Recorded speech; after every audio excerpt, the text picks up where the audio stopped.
Sir नमस्कार।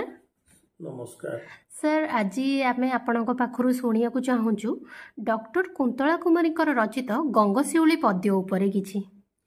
हाँ, उत्कल भारती कुंतला कुमारी सावत गंगशिउली पद्यरू कविताटी संक्षिप्त भाव में गोटे पद कहवाक चाहूँगी।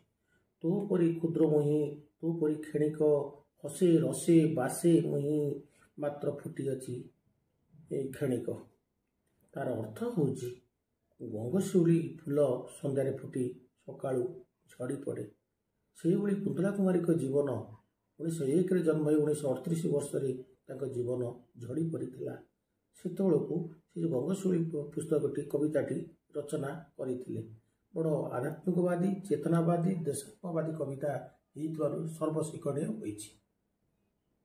आज्ञा सर धन्यवाद सर एत सुंदर मजारे बुझे आमको धन्यवाद सर। नमस्कार।